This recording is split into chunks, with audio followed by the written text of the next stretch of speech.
نحن بالشربيني هون علوه 1700 متر حد نبع انبوعة. هي هودا بسموه نبع الكبير، عنا 3 انبوعة، نبع الكبير، نبع الصغير، ونبع الفوار. هيدي العالم تستفيد منه بكل ايام السنة. اكثر شيء كانوا من زمان ايام جدودنا يزرعوا قمح وبطاطا. كانوا يزرعوا قمح وبطاطا، يسقوا المزروعات منه بايام الربيع، وايام فصل الصيف يسقوا الخضروات منه. لحين لسنة ال50 60 بلشت تتحسن الزراعة، طورت من زراعة القمح لزراعة الفجرية، التفاح، الكرز، والنجار، وتطورت أكثر وأكثر توصلنا لسنة 80 90 بإنتاجية أحسن، بنصوب كلها جديدة، أنواع جديدة. صرنا نباهي الأسواق الأوروبية بنوعية التفاح اللي عنا. صار تفاحنا مميز بكل الدول العربية، بكل دول العالم بتسأل عن نوعية جودة تفاحنا، لأنه تربتنا مؤهلة لهالشي هذا.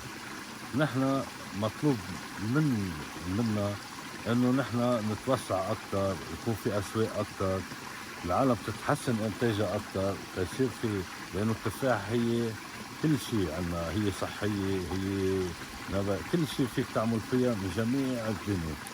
كل شيء فيك تستفيد من الليكير، من اي نوع اللي كان فيك تعمل فيه تستفيد منه كهالمزارع. ونحن بياتنا وجدودنا ربوا هالشجره بعرق دموعهم، بعرق جبينهم، ربوا لنا هالشجره تنعيش منها. بس وصلنا لمرحله هلا بطل فينا نقوم فيها، عم تجبر هالعالم اللي قاعده هون، اللي مربى، اللي اخذ ارض من جده، من بيه، من حيالله هون، انه يجبر يبيعها فيقدر يعلم اولاده، لانه ما بقى في معيشه تعيشه. نحن مطلوب منا انه التفات نظر شوي. طب العالم تبيع ارضها، هودي الوطير هون بالجر. طب تبيع ارضها تروح على المدينه، على المدينه ما في سبل بقى عيشه. نحن مطلوب منا انه هون نكون نتشبث بارضنا. هيدي شجره تفاح مثل ارزة لبنان صارت عنا اياها هيدي. شو حل التفاح اللبناني؟ نحن شو حلته؟ شو الحل؟ شو الحل؟ أول شي بدك الدولة تفتح لنا أسواق، تراعي لنا هون، تجيب لنا أدوية زراعية، تعمل لنا إرشاد زراعي، تجيب لنا شي مساعدات لفي يقوم المزارع على إجراه، وإلا ببطل. ما هيدا في عندك 25,000 مزارع بجبل لبنان بيعتاشوا خصيصا من زراعة التفاح والصيجرية اللي عندنا. أنا 25,000 عائلة غير الموظفين. غير الموظفين، هودي بيعتاشوا بس من التفاح، ما عندهم سبل عيشة إلا التفاح بس. وبينطروا الموسم من سنة لسنة. من السنة هيدا سبل معيشتهم، أكثر من هيك ما في. نحن مطلوب من الدولة إنه نستفيد منا بأي شيء. نحن شعب حي، نحن عنا إنتاجية، عنا إرادة نضل بأرضنا، عنا إرادة صمود بأرضنا.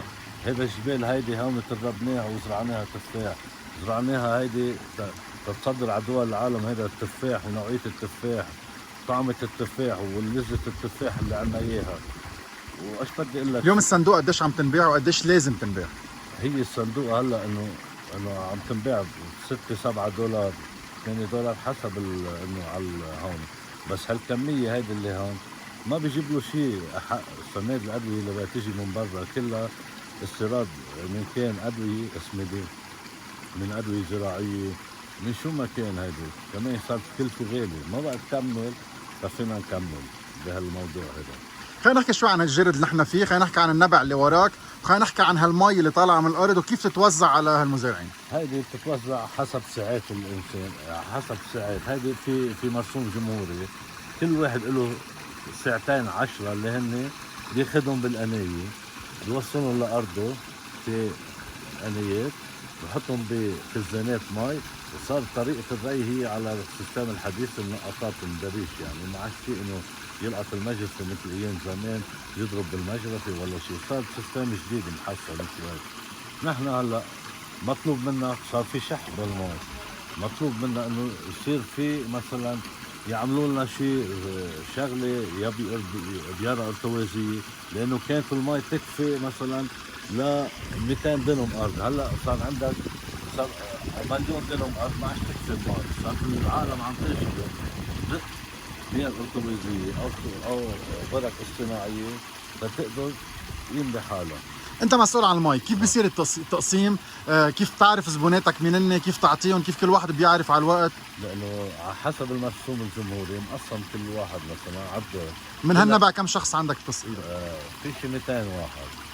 في مثلا هذا كل 11 يوم بيجي الدور. الدور انت كل 11 يوم لك حق ترجع تستفيد بميتك.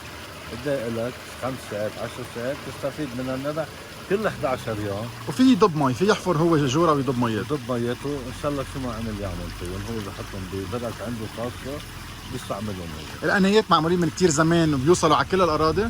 في قسم معمولين من زمان، في قسم انعملوا حديثا، في قسم مركب لهم مدرج. عرفت كيف؟ هذه كانت من زمان انية ترابيه، هلا صارت انية بطون. عرفت كيف؟ وصار في مباريش كمان عم نستعمل مباريش تكون اسهل واسهل للعالم تتصل عليها المي. يعني بتلحق الليستا 200 شخص وكل واحد بتوصل له كل ميته واحد حسب كم متر عنده ارض عنده بتعطيه وقت ساعات. هو بيبقى محددين له على السك اللي عنده اياه وعلى على السك اللي عنده اياه وعلى الافاده العقاريه اللي عنده اياها قديش له مي. على الافاده مكتوب. مكتوب. عظيم. خبرنا شو عن هذا الجرد، المي من وين، اهميته زراعيا من ايام جدودكم؟ هيدي من ايام جدودنا، هن نافشينه على الايدين، يعني بايديهم، مش لا بوكلين ولا جرافات ولا شيء. هيدي جاي من الجلود، هيدي جبال العالي من هون، فاتوا من هون، هيدي خزين مي، هي طبيعيه 100%. ما في اي شيء بدهرك طلع جبل اقرع ولا شيء. ما في لبنه ولا في شيء. هيدا مي طبيعيه، هي بتتخزن بايام الثلج، بايام الشتاء. هون في بدك تتخزن، تعمل خزين بالارض، وبايام الصيف بنستفيد منها. هي على طول بتضل ماشي، ما بتنقطع لا صيف ولا شتاء.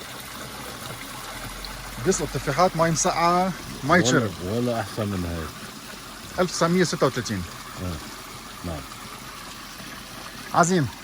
اخر صرخه هيك لننقذ التفاح اللبناني. اخر صرخه بدنا صرخه من الدوله، بس هذا المطلوب منا، انه يقبضوا جد التفاح ويعرفوا كم عائله عم يعيش من وراه. عم بعيشوا منا. واخر صرخه يفتحوا لنا اسواق، خلي يجي وزير الزراعه يفتح لنا اسواق زراعيه لبرا. نحن عندنا اهم انتاج تفاح صار بلبنان، عندنا 11 مليون صندوق بلبنان، عندنا 11، عندنا فينا نستفيد منه، نجيب العمله الصعبه من برا. لهالسبب هذا انه التفاح عم تطلع لبرا، نحن عم نستفيد منها بالدولار. هلا نطلب من الشعب اللبناني يشتري تفاح اكثر او لا؟ اكيد هذا مغذي لإله، وهذا بيبعت عنه الكوليسترول والتريجليسيريد، على مسؤوليتي انا. واهلا وسهلا فيكم. خليك